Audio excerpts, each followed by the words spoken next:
The drink is so perfect for the end of summer. It's a floral drink because of the honey, and the gin has a floralness to it, so it really just kind of reminds you of walking through a wildflower meadow.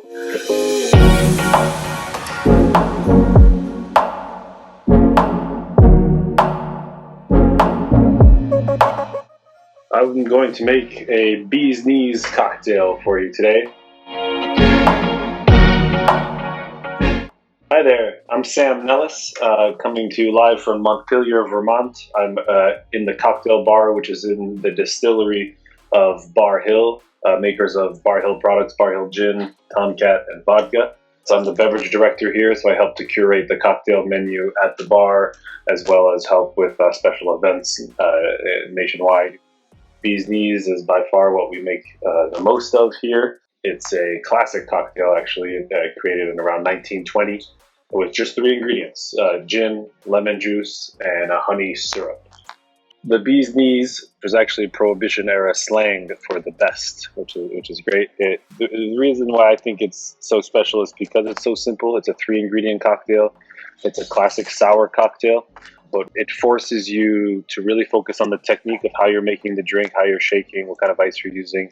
It also forces you to really analyze those 3 ingredients. I don't think you can get away with poor quality ingredients. So using a quality gin like Barr Hill Gin, using fresh squeezed lemon juice, and then starting the honey syrup off with a raw honey like Barr Hill honey, which is unfiltered, unfined, unpasteurized, super thick, delicious, has about 100, 150 wildflowers in the honey itself. So it's a very botanically rich honey, which I think really works well for a gin cocktail. So I'll make you a Bee's Knees cocktail here. It's important that we shake it. Anything with citrus, typically we shake. Try to get that texture of the nice foam on top, the little air bubbles within the citrus. And we'll start with two full ounces of Barr Hill Gin. And then we'll do a little less than half of that, so 3/4 of an ounce of fresh lemon juice that we juiced this morning. So 2 ounces of gin, 3/4 lemon juice, and the same amount of the honey syrup. So we took our raw honey and we diluted it with a little bit of water. So about 2 parts raw honey, 1 part water. We heat it ever so slightly. We try not to heat it too much. If you start cooking it too much, you start to lose some of those botanical flavors. So same amount of honey as lemon, so 3/4 honey. 2 ounces of gin, 3/4 lemon, 3/4 honey. And we'll give that a quick shake.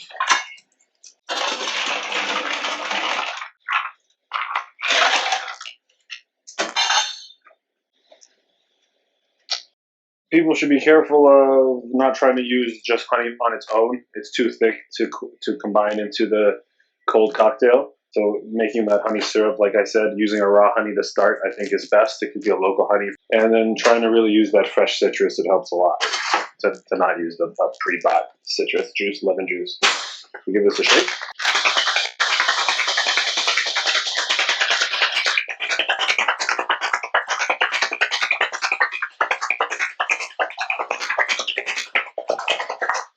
I think it's important to shake drinks really well.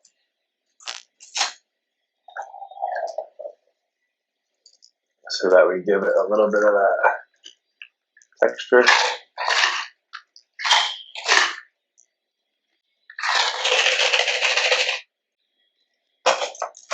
And then do a little lemon twist on top to express the oils. Add a little extra lemon essence, and I'll throw that twist right into the cocktail. It's a sour cocktail, but it's balanced well with the honey. So it's not overly sweet. It's extremely refreshing. It's so good in the summertime. It's good any time of year. And then the botanicals of the gin just really help make it a little bit more complex. It's a cocktail that sells really well on most menus because it's only 3 ingredients, but it's a little bit different than because of the use of the honey instead of any other type of sugar. I think people really are drawn to that. And what's fun is that the type of honey you use can drastically change the cocktail. Honey is very terroir driven. You know, the bees can only go so far in their little communities and their little agricultural spaces. You know, our honey is very much a North American honey that really has flavors from around here: clover, apple blossom, goldenrod, that sort of thing. Yeah, so Bee's Knees Week is a program that Barr Hill created a few years ago.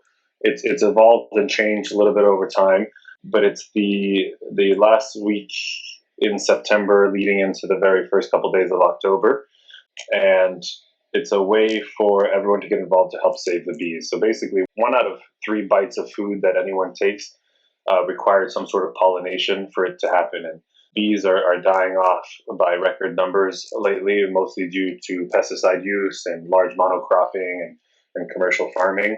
So bees are very important to agriculture and to us.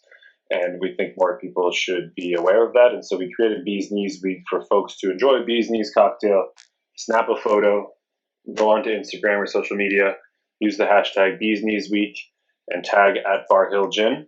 And for every post, Barr Hill will plant 10 square feet of a natural, a wild pollinator habitat. So these are wild flowers that grow in, and usually they're planting it in, we work with different organizations nationwide, but they're planting in spaces that typically are just mowed grass. And so they're changing those spaces to be able to appeal to pollinators and help them thrive in more of a natural environment. Happy Bees Knees Week, everyone, and cheers.